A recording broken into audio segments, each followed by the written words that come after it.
Hadeli servebe gelin mezun küçükan tevi hevdu de dersa iroda em duayı nimeja cenazet khunun. Duayı nimeja cenaze bugur her mezhebeki hinek jihev cuda cuda hati xandin jî liyav duayı ku me devirdan nivisan di mer ezber bike jibona hemi mezheba jî dibe ferq nake. Bes de nimeja cenaze da yani hem diniyeta ve da hem de duayı ve da fark binaber mir ve jina da heye. Ve münasebeti duayı van şevdu cuda cuda hatini misandını fark da da heye de cinav ke da zamir Türk diyen zamir Arap diyen demir Kürt diyen cinav doğru da fark heye yani zayenda mev nir müennes müzekker eril dişil diyen Türk ev heye zamanı Arabi da به مناسبت شهف تقطعن تنی زامیر تقطعنه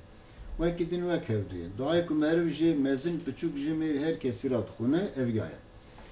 اللهم اغفر لحينا وميتنا وشاهدنا وغائبنا وصغيرنا وكبيرنا وذكرنا وأنثانا اللهم من أحييته منا فأحييه على الإسلام ومن توفيته منا فتوفه على الإيمان. أبي دعاء هني مرجن كيفن جبوني مرد خون. بيشتي بي دعاء أجر جنازة ميربة مرد وخص هذا الميت بالروح والراحة والرحمة والمغفرة والرضوان اللهم إن كان محسنا فزد في إحسانه وإن كان مسيئا فتجاوز عنه ولقيه الأمن والبشرى والكرامة والزلفى برحمتك يا أرحم الراحمين. كو جنازة جنبه لقي قسم عول مرر إجابات خونه وخص هذه الميتة بني يمرا وخص هذا الميتة أبيا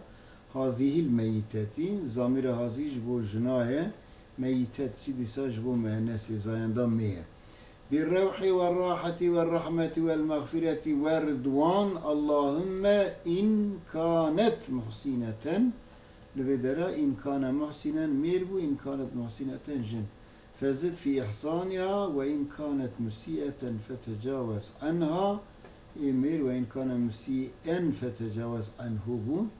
وإن كانت مسيئة فتجاوز عنها ولقيها الأمن إمرا ولقيه الأمن ولقيها يعني ولقيها الأمن والبشرى والكرامة والزلفى برحمتك يا أرحم الراحمين. بله إجا أجا دروش زاروكا بتشوك بالبي قسم عول مرد اللهم اجعله لنا فرة اللهم اجعله لنا أجرا وزخرا اللهم اجعله لنا شافعا ومشفعا كشبه اللهم اجعلها لنا فرة اللهم اجعلها لنا أجرا وزخرا اللهم اجعلها لنا شافعة ومشفعة تاني دوردا جناف تبارتين وكدين وكبت وشاخي ام دكارن جارا كدين ام بيجن سير جنازي مير مرب نميجدك مرب چاو بيجن مرب اللهم اغفر لي حينا وميتنا وشهيدنا وغائبنا وصغيرنا وكبيرنا وذكرنا وأنثانا اللهم من أحييته منا فأحييه على الإسلام ومن توفيته منا فتوفه على الإيمان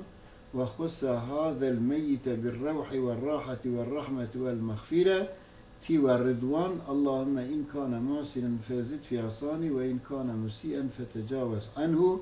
ولقيه الأمن والبشرى والكرامة والزلفى برحمتك يا أرحم الراحمين. أعتقد دعاء هاني تاني بخوني بس شو وقتي دمكم الميجا جنازتك شو بحث الميجا جنازة جي بحث الميجا ده هاتي ذكر كرني زيف دارم ون ويدري بنيرن ومرشوا الميجا جنازتك فير بلن